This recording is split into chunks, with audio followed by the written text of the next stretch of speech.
ओम श्री गणेशाय नमः। ओम श्री उमामहेश्वराय नमः। मंगलवार प्रदोष व्रत कथा।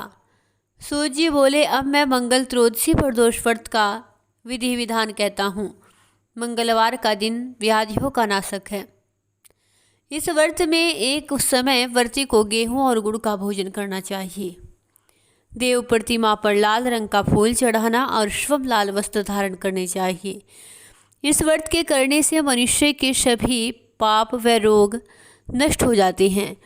इसमें किसी प्रकार का कोई संशय नहीं है।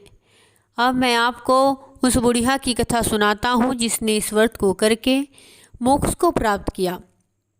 अत्यंत प्राचीन काल की घटना है कि एक नगर में एक बुढ़िया रहती थी। उसके मंगलिया नाम का एक पुत्र था। वृद्धा को हनुमान जी पर बड़ी श्रद्धा थी। वह प्रत्येक मंगलवार को हनुमान जी का व्रत रखकर यथाविधि भोग लगाती थी और इसके अलावा मंगलवार को न तो घर लीपती थी और न ही मिट्टी खोदती थी। इसी प्रकार से व्रत रखते हुए जब उसे काफ़ी दिन हो गए तो हनुमान जी महाराज ने सोचा कि चलो आज हम इस वृद्धा की श्रद्धा की परीक्षा लेते हैं। वे साधु का वेश बनाकर उस बुढ़िया माई के द्वार पर जा पहुँचे और पुकारा, है कोई हनुमान का भक्त जो हमारी इच्छा पूरी करे। जैसे ही बुढ़िया माई ने सुना तो बाहर आई और पूछा कि महाराज क्या आज्ञा है। साधु वेशधारी हनुमान जी बोले कि मैं बहुत भूखा हूँ, भोजन खाऊंगा, तो थोड़ी सी जमीन लीप दे। जैसे ही बुढ़िया माई ने सुना बड़ी दुविधा में पड़ गई। अंत में हाथ जोड़कर प्रार्थना की, हे महाराज लीपने और मिट्टी खोदने के अतिरिक्त जो भी काम हो वह कहे, मैं करने को तैयार हूँ।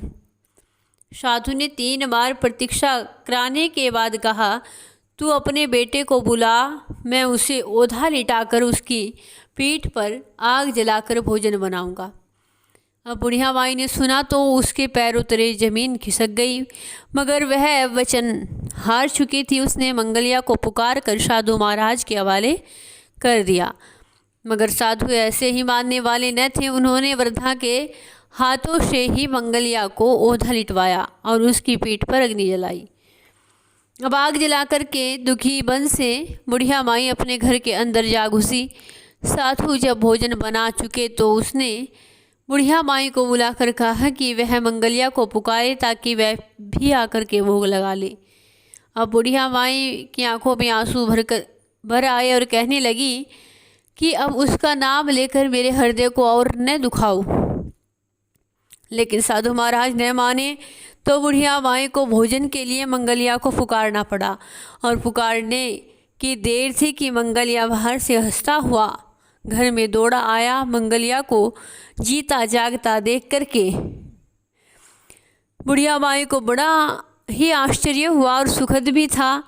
वह साधु महाराज के चरणों में गिर पड़ी। साधु महाराज ने उसे अपने असली रूप के दर्शन करा दिए। हनुमान जी महाराज को अपने आंगन में देख कर के आज बुढ़िया माई का जीवन सफल हो गया। बोलिए श्री त्रयोदशी व्रत की जय। श्री हनुमान जी महाराज की जय।